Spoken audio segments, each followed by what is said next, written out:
Meus irmãos, graça e paz, amém? Boa noite a todos. Você vai abrir comigo a sua Bíblia no livro do Êxodo, capítulo 2.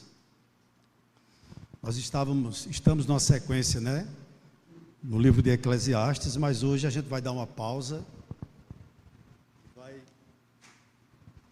Vamos meditar nesse texto, em Êxodo capítulo 2, a partir do verso 1 até o verso de número 10. E também parabenizo aqui todas as mães aqui presentes, que Deus continue abençoando cada uma de vocês, como também as que nos acompanham de forma remota. Lembrando as mães que agendem, última sexta-feira, para você estar aqui, última sexta-feira desse mês, para você estar aqui, teremos um culto de louvor e adoração a Deus, mas com uma homenagem às mães que estarão presentes nesse dia, creio eu. Amém? Êxodo capítulo 2, do 1 até o verso 10, a palavra de Deus nos diz assim: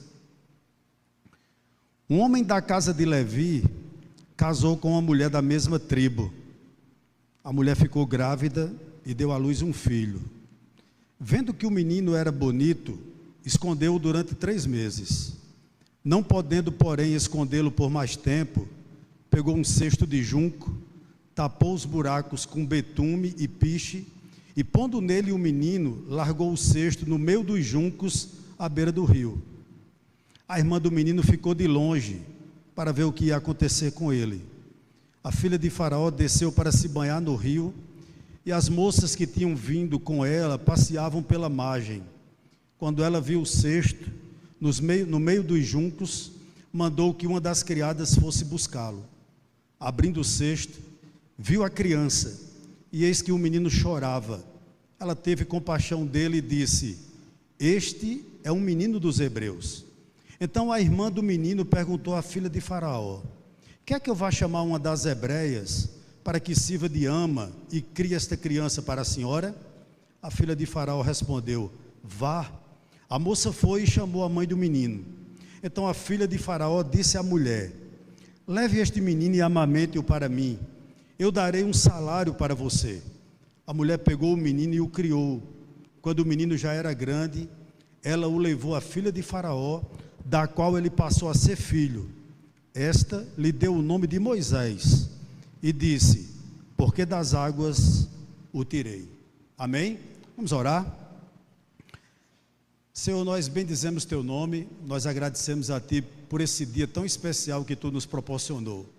Agradeço a ti pela EBD que tivemos pela manhã, quanto aprendizado ao nosso coração. Mas a nossa oração também é que nessa noite, pela tua infinita graça e misericórdia, tu fale com a igreja do Presidente Médio, Senhor. Faz isso para o louvor da tua glória. Nós te pedimos isso e já te agradecemos, em o nome de Jesus, que vive e reina para todo sempre. Amém. Eu gostaria, irmãos, que você não fechasse sua Bíblia, porque nós vamos voltar um pouquinho ao capítulo 1 para que a gente entenda o que essa passagem do capítulo 2 nos informa. Uma coisa interessante, a palavra êxodo, ela significa partir, significa ir embora. Esse livro, ou seja, o livro do Êxodo, é na realidade uma continuação do livro de Gênesis. Por quê? Porque o livro de Êxodo começa onde o livro de Gênesis termina. Só que da entrada do povo de José, dos familiares de José, para o nascimento de Moisés, há um espaço de algo em torno de 300 anos.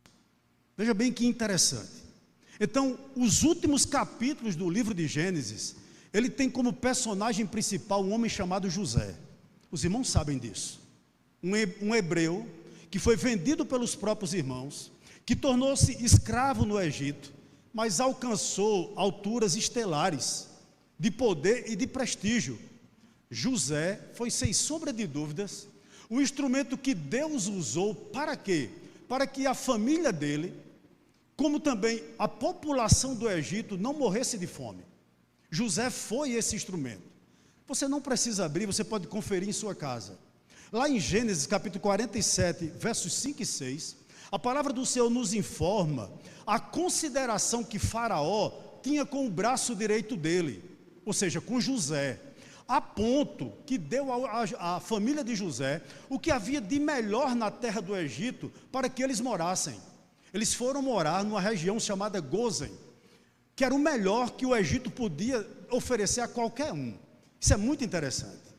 Um detalhe que eu gostaria de deixar aqui aos irmãos: quando a família de José chega ao Egito, José está com 39 anos mais ou menos, e ele ainda vive mais 71. E lá em Gênesis capítulo 50, verso 26, diz que com a idade de 110 anos, José morre. Por que eu estou dando todas essas informações? Porque quando o corpo de José, ele desce à sepultura, ou seja, quando José morre, vagarosamente as coisas começam a mudar para aqueles judeus transplantados, para aqueles judeus que estavam ali como imigrantes na terra do Egito. Por quê? Porque a população do Egito passa a olhar Israel de forma intolerante, passa a olhar Israel de forma desconfiada. E uma coisa digna de nota: atente para o capítulo 1 de Êxodo, verso 8. Olha o que nos diz o texto sagrado: nesse meio tempo, levantou-se um novo rei sobre o Egito, que o quê? Que não havia conhecido José. Depois de vários séculos, possivelmente algo em torno de 300 anos, levanta-se exatamente o quê? Um novo faraó, que simplesmente desconhece o que José fez pelo seu país, né? E ao mesmo tempo o povo de Deus, né, deixa de ser pastores naquela terra do Egito e passa a ser escravos, fazedores de tijolos, motivados pela chibata dos seus feitores. A opressão é tanta que em Êxodo capítulo 2, verso 23, a palavra de Deus diz o seguinte: os filhos de Israel gemiam por causa da escravidão. Veja bem como o contexto muda quando esse faraó, que não conhece José, que não conhece o povo de Deus, sobe ao trono.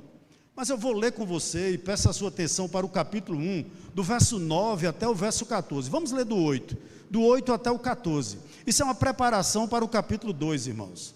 Olha, é importante essa leitura. Diz o seguinte, Êxodo 1, do 8 ao 14. Nesse meio tempo, levantou-se um novo rei sobre o Egito, que não havia conhecido José. Ele disse ao seu povo: eis que o povo dos filhos de Israel é mais numeroso e mais forte do que nós. Vejam, precisamos usar de astúcia para com esse povo, para que não se multiplique, e para evitar que, em caso de guerra, ele se alie aos nossos inimigos, lute contra nós e saia da terra.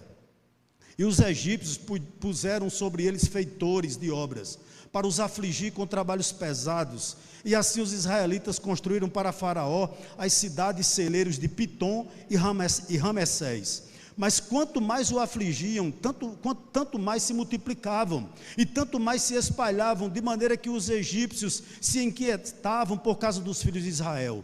Então os egípcios, com tirania, escravizavam os filhos de Israel, e lhes amargaram a vida com dura servidão, preparar o barro, fabricar tijolos e fazer todo tipo de trabalho no campo. Todo esse serviço lhes era imposto com tirania. Desde o verso 9 até o verso 14, fica claro que Faraó possuía sangue nos olhos, que ele possuía tirania no coração. Ele começou a submeter o povo de Deus à escravidão, motivado pelo medo, mas isso não estava dando certo. Por quê? Porque o povo de Deus ainda era mais forte do que os egípcios, ainda era mais numeroso. Eu gostaria de lhe lembrar que quando a família de José chega ao Egito, não era mais do que 70 pessoas, cabiam em 2 ônibus. Passa-se o tempo e agora eles são simplesmente milhões. Mas o que é interessante nesse texto aqui, eu gostaria de dizer algo aqui nessa noite importante.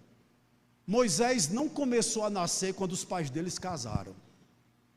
Moisés começa a nascer um pouco antes, e eu vou lhe explicar por quê. Olha o versículo 15 até o 22 do capítulo 1 que nós estamos lendo de Êxodo. Olha o que nos diz o texto sagrado. O rei do Egito deu uma ordem às parteiras hebreias, das quais uma se chamava Sifrá, e a outra chamava Puá. Ele disse: quando vocês servirem de parteira às mulheres hebreias, verifique se é menino ou menina. Se for menino, matem; se for menina, deixem viver. As parteiras, porém, temeram a Deus e não fizeram o que o rei do Egito lhes havia ordenado. Pelo contrário, deixaram viver os meninos. Então o rei do Egito chamou as parteiras e lhes perguntou: por que vocês fizeram isso e deixaram viver os meninos? As parteiras responderam a Faraó: é que as mulheres hebreias não são como as egípcias, são vigorosas e dão à luz antes que a parteira.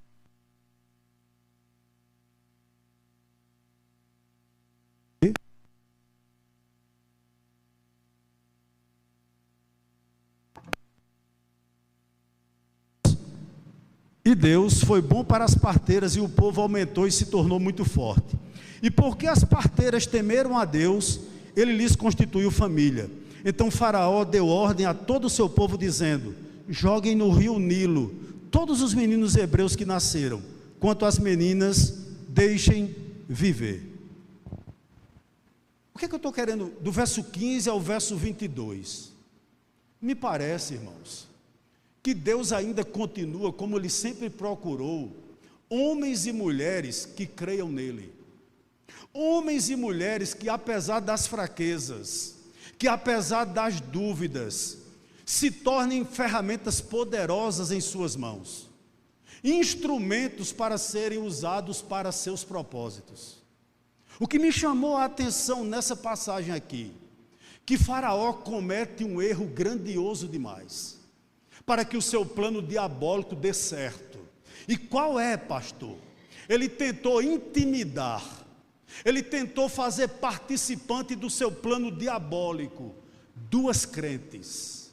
A Bíblia é muito clara. Ele convida as chefes das parteiras hebreias, duas crentes, né, como ele diz aqui, Sifrá e Puá, e tenta pela força. Todo governo tirano faz isso. Ele tenta pela força, ele tenta pela opressão, né, pela intimidação, impor as suas leis. E Faraó chama aquelas duas crentes com esse propósito de intimidar, de colocar um plano diabólico em ação. Mas eu gostaria de lhe dizer algo aqui nessa noite. Quando você lida com um crente, você não se decepciona com ele toda a vida. Quando você lida com um crente, você entrega sua filha no altar ao seu filho para casar com ele, você não se preocupa, porque você está lutando com um crente, você está lidando com um crente. Quando você lida com um crente, você não tem medo de ser roubado, porque você está lutando com um crente, você está lidando com um crente, você está lidando com alguém que é fiel a seus propósitos. Quando você lida com um crente, meus irmãos, você não tem medo de ser caluniado, porque você está lidando com um crente. Quando você lida com um crente, você dá as costas e sai tranquilo, porque você sabe que o seu nome não vai para a lama, porque você está lidando com um crente. Esse é o problema. Chamou aquelas duas mulheres para quê? Qual era o plano de Faraó ali? Era um plano hediondo, era um plano criminoso de Faraó. Qual era a ordem daquele governante, daquele semideus, daquele que era adorado? Preste atenção, era o que ele dizia àquelas duas mulheres: chame as pessoas que fazem partos entre os hebreus, entre aqueles escravos, e quando a criança nascer, a sua primeira preocupação é olhar o sexo. Se for menina, deixe, mas se for menino, sufoque-o, empurre o dedo na muleira, sufoque ele até a morte, e diga à mãe o seguinte: que pena, nasceu morto. Que plano diabólico, meu irmão. Mas o que me chamou muito a atenção nesse texto aqui, essas parteiras continuaram, permaneceram corajosamente a favor da vida. Isso é interessante demais. Eu não sei como um crente vota em alguém que defende aborto. Por ideologia política, falta conversão na vida, falta temor no coração. Seja A, B, C, D, para mim pouco importa como é o nome do governante. Mas se ele defende esse tipo de coisa e você votou nele, você está em pecado. Olha aqui, duas mulheres nos dando exemplo. E louvado seja o nome do Senhor, por pessoas assim, por mulheres que são verdadeiras heroínas. Eu concordo plenamente, irmãos, que o povo de Deus tem que ser um povo submisso às autoridades. Eu concordo plenamente que nós temos que pagar impostos, que nós temos que viver com responsabilidade.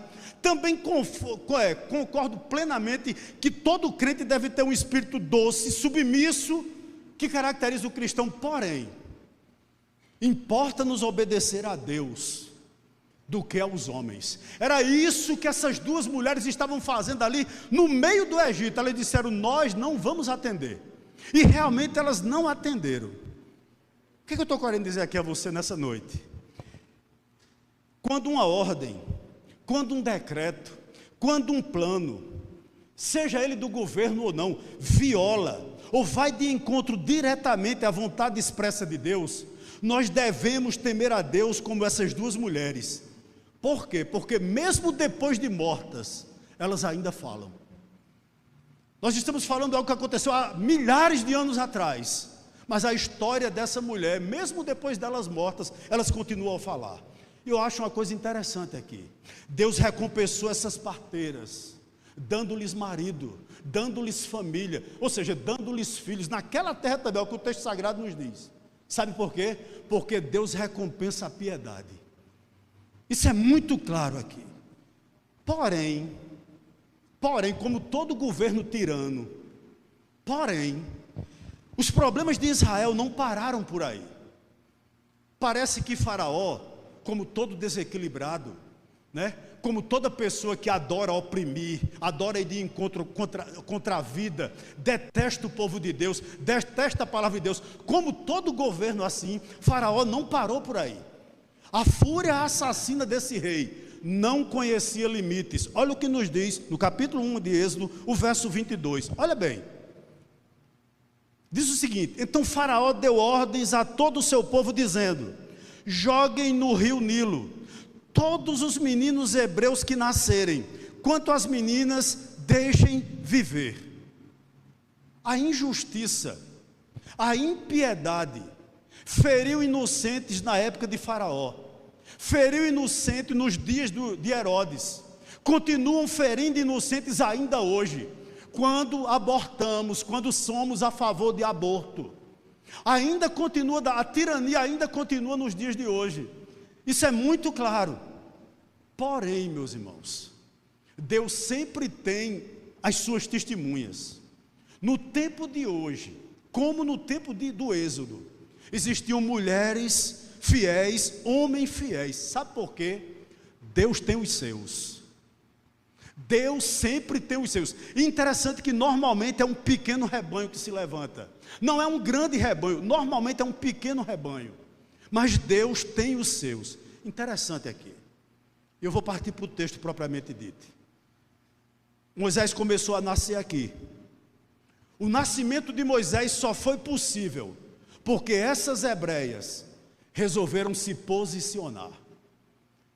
Moisés só veio à vida porque elas não abortaram, elas não pegaram o menino Moisés e sufocaram ele até a morte. Elas não fizeram isso, como também seus irmãos. A sua irmã, que era mais velha, Midian, Arão também, não morreram por quê? Porque essas mulheres resolveram não matá-los. Essa é a grande realidade. Me permita um parênteses aqui nessa noite. Por que você está aqui hoje? Você pode estar dizendo: pastor, porque eu quis. Não. Você está aqui hoje, por exemplo, porque um velho louco, há milhares de anos atrás, resolveu construir uma arca. Ninguém escutou ele, mas ele continuou no propósito de edificar aquela arca, construir aquela arca, colocar a família dele dentro da arca, apesar dos insultos, apesar de ter chamado de louco, apesar de uma população inteira não acreditar nele, mas ele resolveu a ser um instrumento de Deus. Por essa razão nós estamos aqui hoje. Interessante que o restante da população ninguém quis. Deus sempre tem os seus. Interessante, é um grupo pequeno. É um grupo pequeno, essa é a grande realidade. Mas vamos para o texto propriamente dito. Verso 1 e 2 do capítulo 2. Olha bem. um homem da casa de Levi casou com uma mulher da mesma tribo. A mulher ficou grávida e deu à luz um filho. Vendo que o menino era bonito, escondeu durante 3 meses. Meu irmão, que casamento extemporâneo! Ou seja, que casamento realizado num tempo não oportuno. Por que não oportuno? Irmãos, humanamente falando, o povo de Deus vivia sob um regime autoritário, sob um regime tirano, e casar naquele momento era um grande desafio. Mas 2 crentes resolveram casar. Um homem crente casa com uma mulher crente, num contexto de muita crueldade, de muito sofrimento, de muito desespero. Com certeza o medo, o temor, com certeza escureciam até as mais agradáveis ocasiões. Até esse casamento ele foi realizado debaixo de muito medo, debaixo de muita opressão. E você me perguntaria, por quê? Aquele povo, irmãos, ele estava dizendo, eu vou casar, o que será dos meus filhos? Quando o meu filho nascer, eu vou ter que vê-lo morto, ou vou ter que jogá-lo no rio Nilo. Ele vai ser jogado no rio Nilo para ser comido por crocodilos. Aí há uma pergunta que nós devemos fazer a nós mesmos, lendo um texto como esse. Por que eles casaram num contexto tão hostil? Eu vou adiante. Por que eles decidiram ter filhos em condições tão desfavoráveis? Por quê? O escritor aos Hebreus responde. Hebreus 11, 23. Falando dos pais de Moisés, a Bíblia diz o seguinte, olha, pela fé, Pela fé, Moisés, depois de nascer, foi escondido por seus pais durante 3 meses, porque viram que era um menino bonito e não temeram o decreto do rei. Pela fé, eles não temeram o decreto do rei. Por que eles casaram, pastor? Porque eles não temeram o decreto do rei. Por que eles resolveram ter filhos? Porque eles não temeram o decreto do rei. O que é que eu aprendo aqui, meus amados irmãos? Esse casal temia mais a Deus do que um rei terreno. Essa é a grande realidade. Essa criança nasceu pela fé. Esse casamento aconteceu pela fé. Pela fé eles esconderam essa criança por 3 meses. Mas interessante, eles não desistiram dele. Eles não desistiram dos seus filhos. Moisés não era o primogênito, Com certeza ele tinha uma irmã mais velha, Miriam. E também tinha um irmão mais velho do que ele, 3 anos. Um menino chamado Arão. Os irmãos sabem disso tanto quanto eu. Não é verdade? Mas pela fé, os pais resolveram ter esses meninos. Deixa eu lhe dizer algo aqui nessa noite. A Bíblia diz que Moisés tinha uma beleza singular. O menino tinha uma beleza fora do comum. Alguns autores dizem o seguinte, é como se quando Moisés nasceu, o rosto dele brilhasse. Havia uma luz diferente na vida de Moisés. E a Bíblia é muito clara com relação a isso. Porém, Moisés corria perigo. Deixa eu lhe fazer aqui uma observação nessa noite. Todos nós que estamos aqui, somos filhos, evidentemente. E eu gostaria de lhe questionar o seguinte ponto nessa noite. Você já agradeceu a sua mãe e a seu pai por não ter lhe abortado?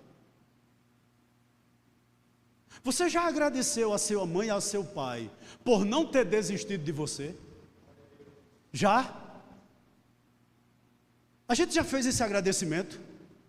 Diante de todas as lutas, das noites mal dormidas, dos sacrifícios, que é comum, que todo pai e toda mãe tem, você já agradeceu a sua mãe e ao seu pai, o fato dela não ter desistido de você, e mais, ter dado a você o direito à vida? Será que a gente já agradeceu? Hoje é um dia, irmãos, para pensar sobre isso. Eu sei que muitas vezes as pessoas, isso é uma questão só comercial, eu não vejo por esse lado. É um dia onde a gente, de uma forma mais especial, pensa sobre a nossa mãe. E não tem problema nenhum, pensa sobre o nosso pai. Sabe? Os envolvimentos que eles tiveram, as noites mal dormidas que tiveram, a canseira que teve, o trabalho. Certamente se sua mãe é cristã, o quanto ela ora por você, o quanto ela tem orado por você, pagado o preço por você. E você já agradeceu por ela não ter lhe abortado? Interessante que quem defende o aborto é porque está vivo. Eu queria ver se ele defenderia o aborto, se ele pudesse raciocinar dentro do ventre. Dentro do ventre. E dizer, pode me matar ali. Eu duvido muito que ele fosse a favor. Quando o feto já tivesse, quando a vida já tivesse em concepção dentro do útero. Eu duvido muito que ele dissesse, pode continuar o processo. Muito eu duvido. Vamos adiante, verso 2. Olha que coisa interessante. Um homem da casa de Davi casou com uma mulher da mesma tribo. Verso 2. A mulher ficou grávida e deu à luz um filho. Vendo que o menino era bonito, escondeu durante 3 meses. O que me chamou a atenção aqui? Como é que uma mãe e um pai, numa choupana, em um casebre, conseguem esconder um menino com 3 meses de vida? Ela escondeu com muito trabalho, creio eu. Quem sabe nem os seus irmãos podiam brincar dentro de casa, para que não acordasse Moisés, porque se Moisés chorasse um pouco mais alto, se Moisés fizesse, digamos assim, um barulho maior, o que aconteceria? Os próprios hebreus escravos, com medo de Faraó, podiam denunciar, dizer, olha, tem um bebê recém-nascido aqui, e certamente Moisés seria achado.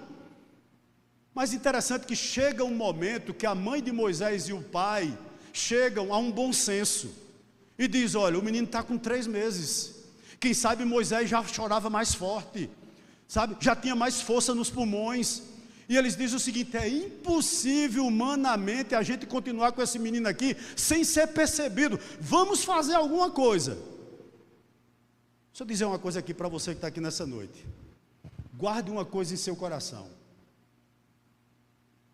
essa mãe estava desesperada, essa mãe estava aflita, e mães desesperadas, e mães aflitas, estão em todos os lugares.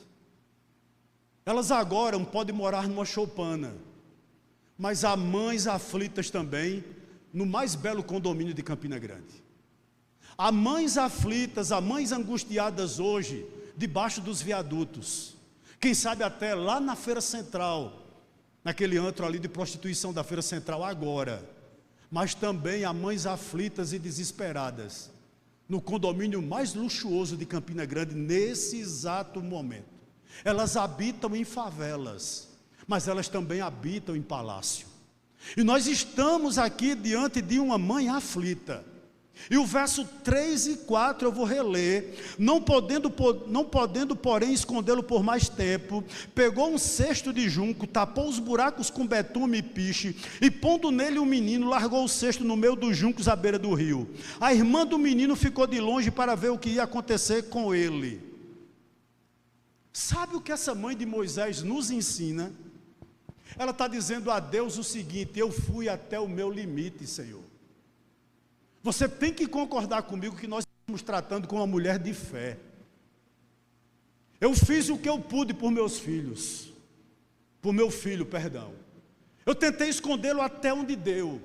Eu não o abortei, eu não fiz descaso dele. Eu orei, eu tentei esconder, eu o desejei, mas agora, Deus, meus recursos acabaram. E o que ela faz, irmãos? Parece uma loucura, né? Ela faz imagina isso, você que é mãe, você com um bebê de 3 meses, você teria coragem de colocar ele em um cesto, quem sabe colocar alguma palha de algum junco, alguma vegetação, colocar aquela criança no cesto e colocá-lo no rio Nilo? Você teria essa coragem? Era a única coisa que essa mulher pensou em fazer, mas o que ela está nos ensinando aqui? Senhor, a partir daqui, não é mais comigo, a partir daqui, Senhor, é contigo. O que é que essa mulher tinha? Fé. Eu gostaria de dizer algo aqui a pai e mãe que está aqui nessa noite. Todos nós somos limitados, nós só podemos ir a um determinado ponto, mas chega um ponto que você tem que exercitar a sua fé, que você diz, não dá mais, acabaram os meus recursos, eu não tenho mais joelho para gastar em oração, eu não tenho mais conselho para dar, eu não tenho mais colégio para mudar, eu não tenho mais psicólogo para ir, eu não tenho simplesmente nada. Agora, Senhor, é contigo. É exatamente isso que essa mãe está fazendo. Interessante que alguns autores, eles acham que Joquebede, que era a mãe de Moisés, ela ensaiou esse episódio muitas vezes. Algumas pessoas pensam assim. Em que sentido? Ela sabia o exato local, como também ela sabia o exato momento, a hora certa, o dia certo, que a filha de Faraó ia tomar banho.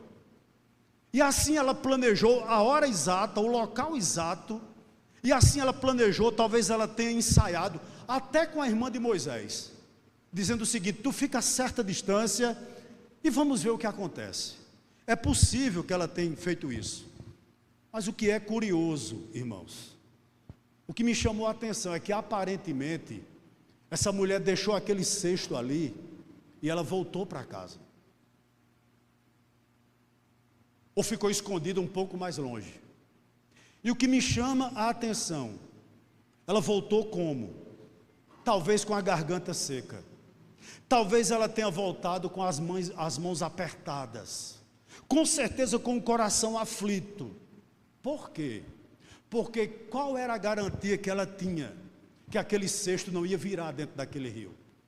Qual era a garantia que ela tinha que aquele menino de 3 meses apenas não iria se tornar um lanche para um crocodilo? Qual era a garantia que aquela mãe tinha, que segurança ela tinha, que quando a filha de Faraó descobrisse aquela criança, ela não dissesse o seguinte: eita, desobedecer a meu pai, está aqui um hebreu, eu vou terminar o serviço, vamos afogá-lo? Ela não tinha nenhuma garantia.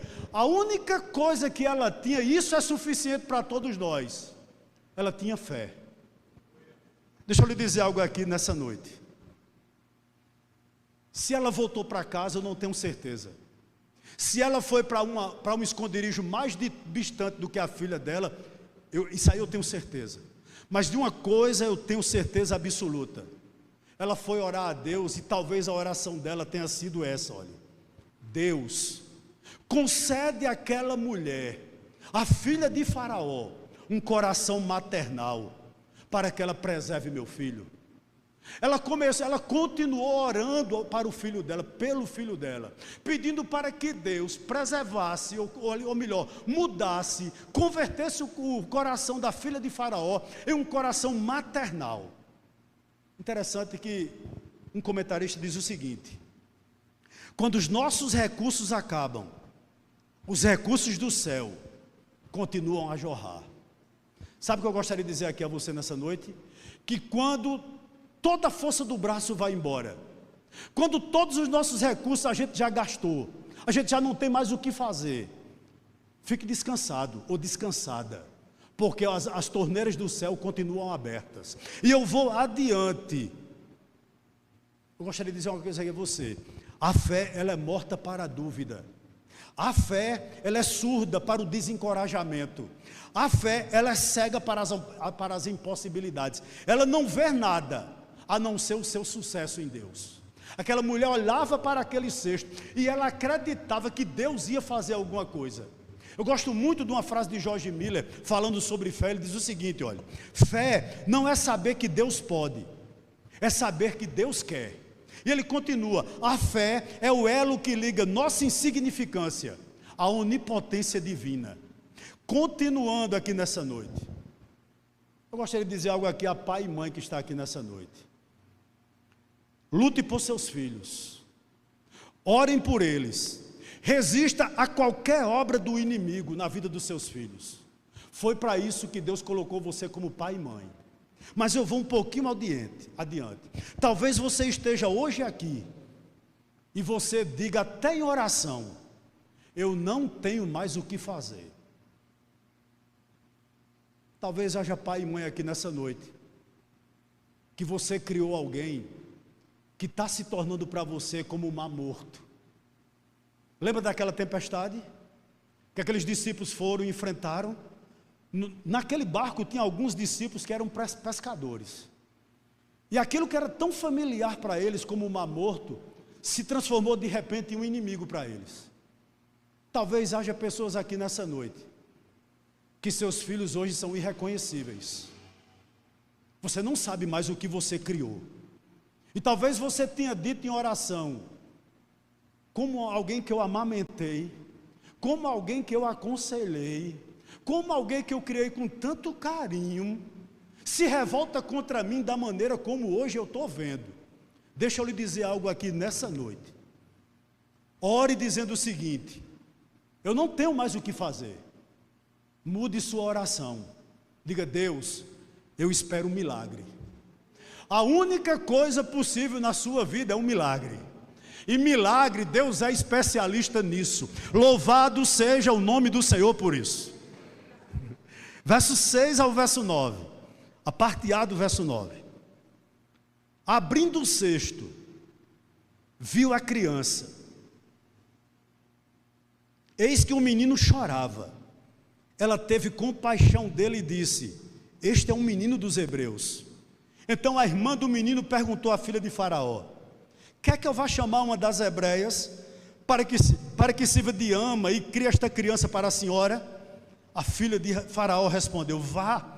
A moça foi e chamou a mãe do menino. Então a filha de Faraó disse à mulher: leve este menino e amamente-o para mim, eu darei um salário para você. Até aqui. Que coisa, né? Há um Provérbios que diz o seguinte, preste atenção, Provérbios 16, 7.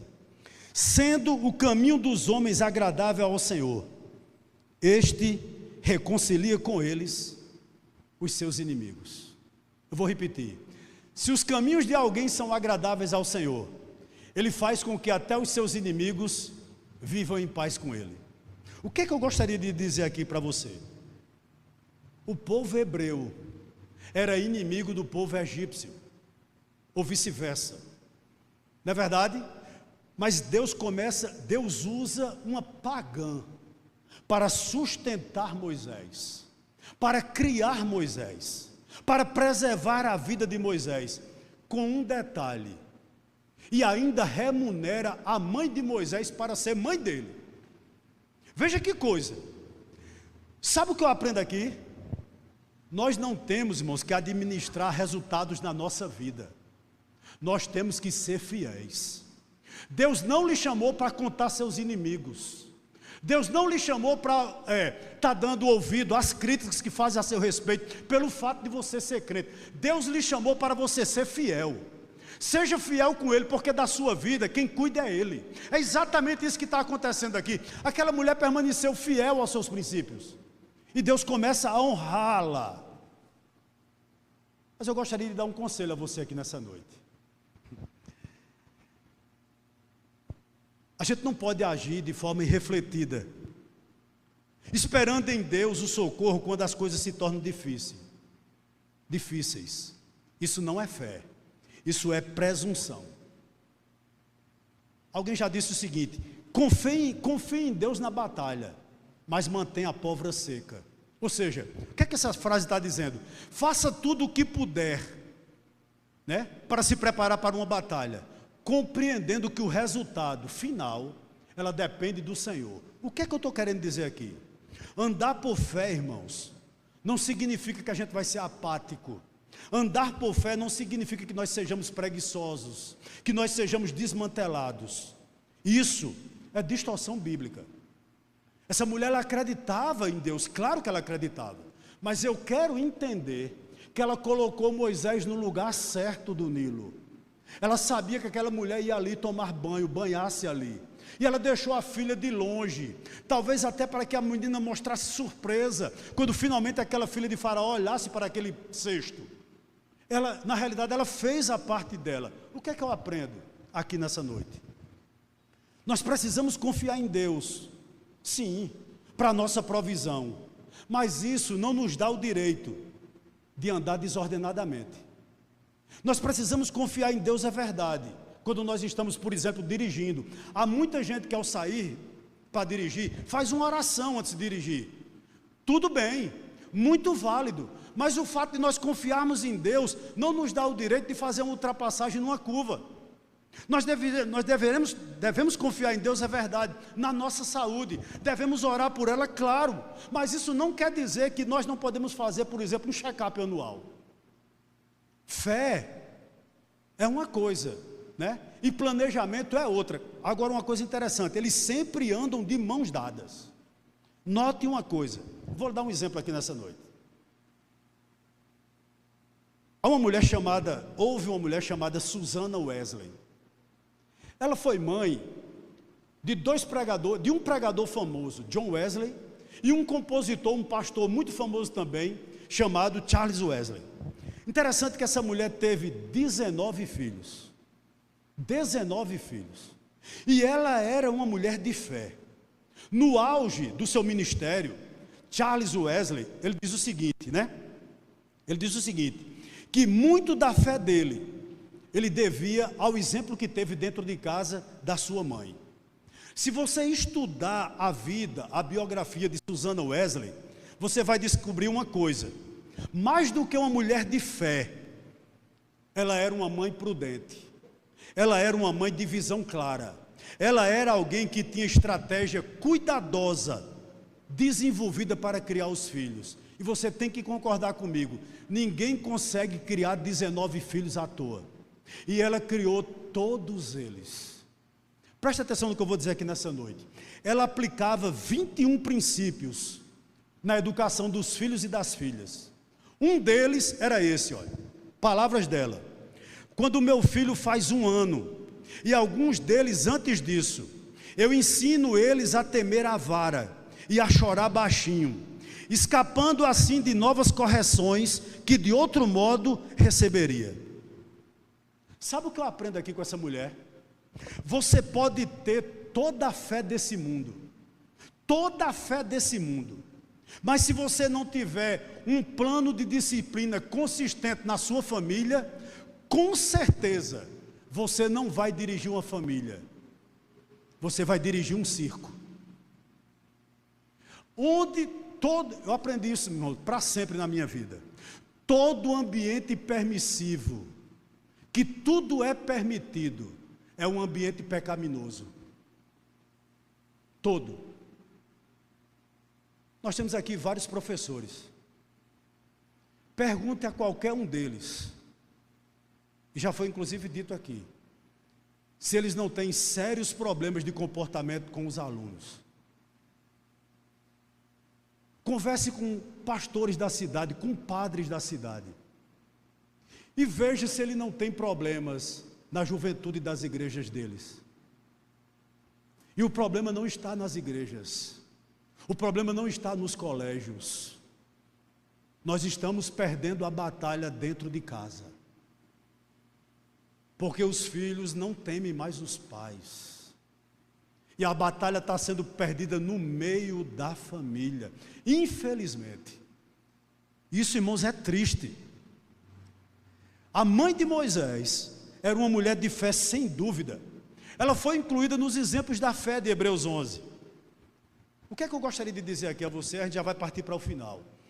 O que Moisés assimilou em sua vida, muito provavelmente, ele recebeu da sua mãe, ele recebeu do seu pai. E a gente vai para o verso 10 e a gente conclui aqui, verso 9, parte B, e o verso 10. Êxodo capítulo 2, olha o que o texto diz. Parte B, do verso 9. A mulher, ou seja, Joquebede, a mãe de Moisés, pegou o menino e o criou. Quando o menino já era grande, ela o levou à filha de Faraó, da qual ele passou a ser filho. Esta lhe deu o nome de Moisés e disse: porque das águas o tirei. O que me chamou a atenção nesses dois versos aqui, finalzinho do verso 9 e o verso 10. Joquebede manteve o seu filho na sua companhia, sabe por quanto tempo? 5 anos, não mais do que isso. Ela criou Moisés até os 5 anos de idade, no máximo. Mas uma coisa me chamou a atenção: tempo suficiente para que essa mulher firmasse no coração daquela criança as suas raízes hebraicas. Moisés saiu de dentro da casa dele com 5 anos, e ele já sabia sobre o Deus de Abraão, de Isaque e de Jacó. E ele aprendeu com quem? Com a mãe dele. Ele ficou com certeza, com a mãe dele, e aquela mãe, ela aproveitou cada segundo que ela podia estar com o filho dela. É aquilo que nós chamamos da idade pré-escolar. Pode acreditar que aquela mãe valorizou cada segundo desse curto período que ela teve ao lado do filho. Deixa eu dar apenas um conselho a você que está aqui.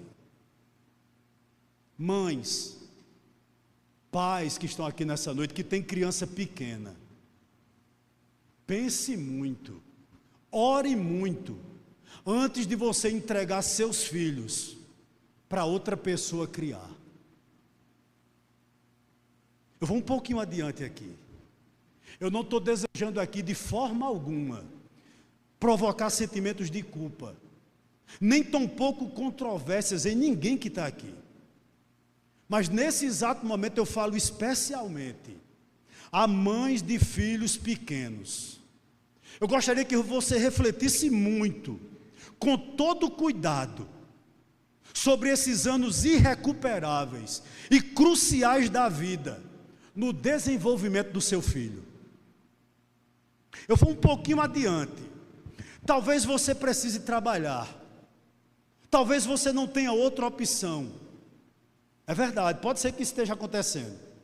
Eu insisto, que você trabalhe o mínimo de horas possível, e certifique-se de que seu filho esteja recebendo o melhor cuidado que alguém pode lhe dar. Sabe por quê? É bem melhor você sacrificar toda a meta material, exceto comida e teto. Toda meta material é certo você sacrificar, do que você sacrificar esses anos preciosos e oportunos ao lado dos seus filhos. Meus amados irmãos, eu sei, pelo texto sagrado que a gente acabou de ler, que o pai de Moisés era um homem de fé, que o pai de Moisés confiava em Deus, a ponto de se casar, de ter filhos, de esconder Moisés juntamente com a mãe. Mas eu não sei se você atentou para um detalhe aqui. Ele não aparece no capítulo 2 em momento algum. Você não vê falar sobre o pai de Moisés. Eu não estou com isso querendo dizer que ele foi um omisso, não. Mas o que é que eu aprendo aqui? Que quem aparece é a mãe. Mamães que estão aqui nessa noite, deixa eu lhe dizer uma verdade aqui. Sabe por que o pai de Moisés não aparece no capítulo 2? Sabe por quê? Porque ninguém substitui uma mãe. Ninguém. Ninguém. Deixa eu lhe dizer algo aqui nessa noite. Eu vim de um lar, irmãos, onde meu pai não trabalhava.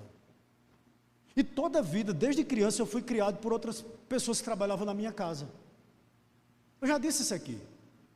Aos 6 anos de idade, eu não sei quem é, uma pessoa que trabalhava em minha casa e ficava nua na minha frente. Eu tinha 6 anos, eu morava na rua Monte Santo, próximo ao cemitério. E entrava outra pessoa que eu não sei quem é, amiga dela. E ficavam as duas nuas e pediam para que eu tocasse nas partes íntimas delas. Eu tenho 56 anos.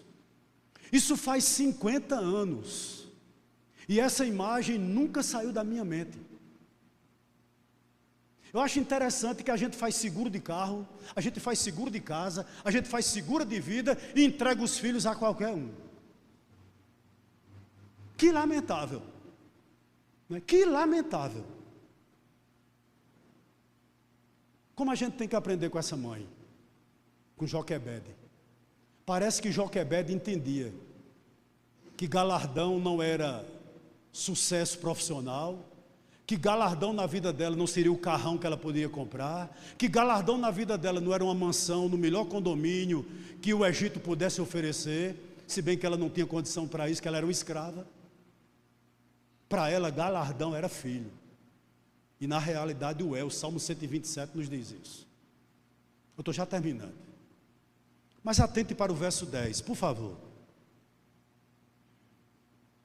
Quando o menino já era grande, leia-se, 5 anos, ela o levou à filha de Faraó, da qual ele passou a ser filho.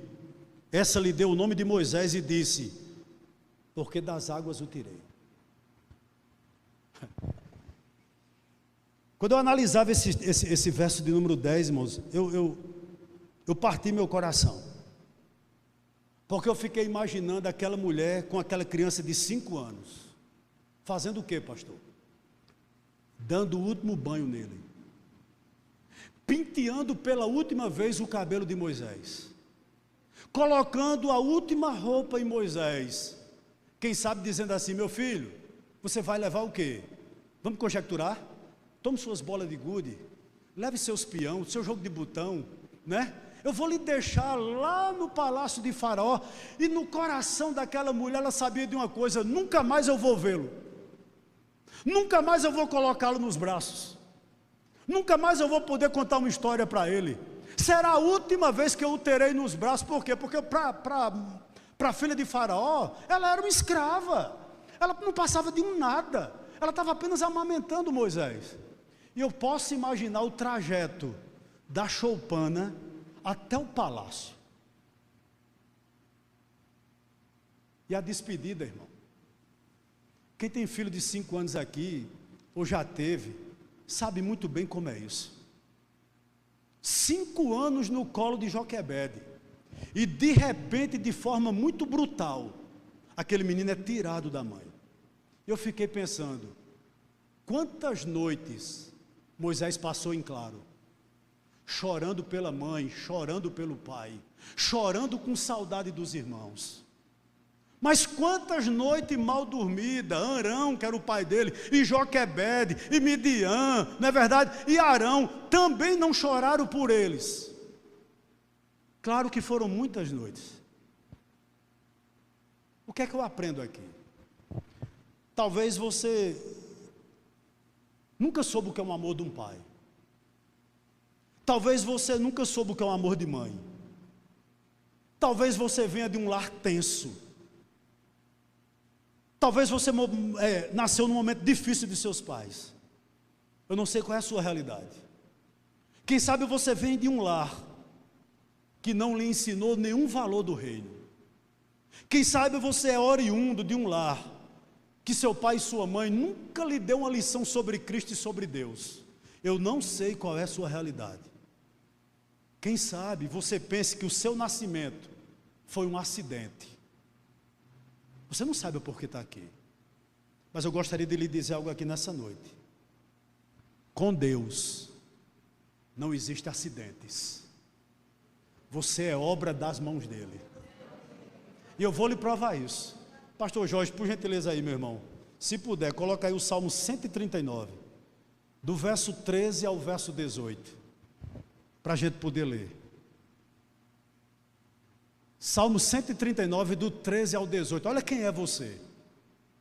Talvez você diga: porque eu nasci, porque eu não sou reconhecido pelos meus pais, porque eu nasci nesse lar, porque eu nunca tive um abraço da minha mãe, porque meu pai toda a vida foi indiferente para mim. Ah, pastor, eu fui um acidente. Foi não. Você é isso aí que o Salmo 139, verso 13 começa a dizer: pois tu formaste o meu interior, tu me teceste no ventre da minha mãe. Verso 14: graças te dou, visto que de modo assombrosamente maravilhoso tu me formaste. As tuas obras são admiráveis, e a minha alma o sabe muito bem. Verso 15: os meus ossos não te foram encobertos, quando no oculto fui formado e entretecido, como nas profundezas da terra. Verso 16: os teus olhos viram a minha substância ainda informe, e no teu livro foram escritos todos os meus dias, cada um deles escrito e determinado, quando nenhum deles ainda existia. Verso 17: que preciosos para mim, ó Deus, são os teus pensamentos, e como é grande a soma deles. E o 18 a gente encerra: se os contasse, seria mais do que os grãos de areias. Quando acordo, ainda estou contigo. Isso é você. Isso sou eu, né? Isso somos nós, louvado seja Deus. O que me chama a atenção?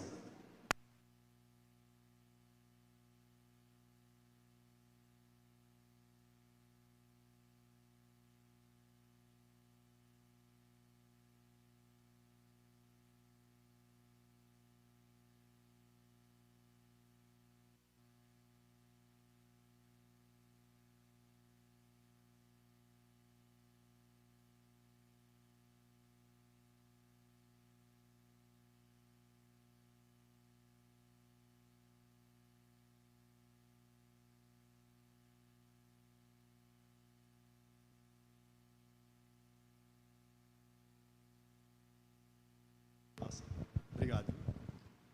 Oi? Amém. Você tem que concluir comigo uma coisa. Moisés tinha tudo para ser uma pessoa amarga. Na verdade, Moisés tinha tudo para ser uma pessoa recalcada. Moisés tinha tudo para ser uma pessoa revoltada com a família e com Deus. Mas pelo contrário, ele permaneceu firme. Ele aprendeu, ele cresceu, ele confiou. Jamais esqueceu suas raízes num Deus eterno e num Deus soberano que a sua mãe o fez conhecer. Louvado seja Deus por isso. Deixa eu dizer algo aqui para você que muitas vezes, talvez você questione o seu nascimento, a sua família, o lar onde você nasceu. Deixa eu dizer algo aqui para você. Deus não comete erros. E com certeza Ele é capaz de lhe usar para a glória dEle. Salmo 30, verso 5 diz que o choro ele pode durar uma noite, mas a alegria ela vem ao amanhecer. Eu termino dizendo o seguinte: ser pai, ser mãe é um privilégio, mas ao mesmo tempo uma grande responsabilidade. Talvez os pais e mães que estão aqui, como todos nós vivemos a grande tensão entre o que é urgente e o que é importante. Eu gostaria de lhe dar um conselho aqui nessa noite.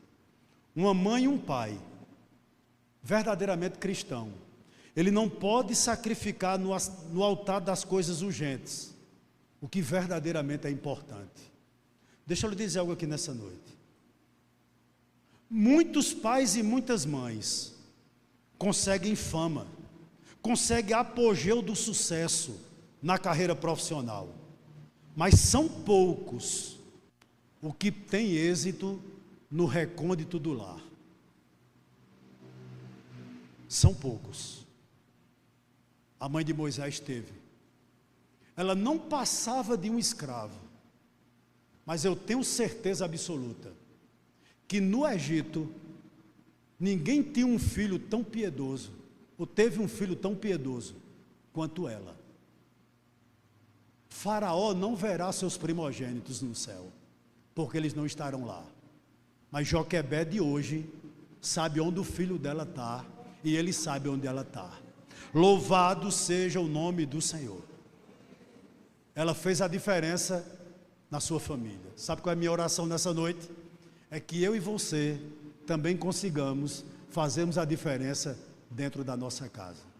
Que Deus nos abençoe nessa noite, em nome de Jesus.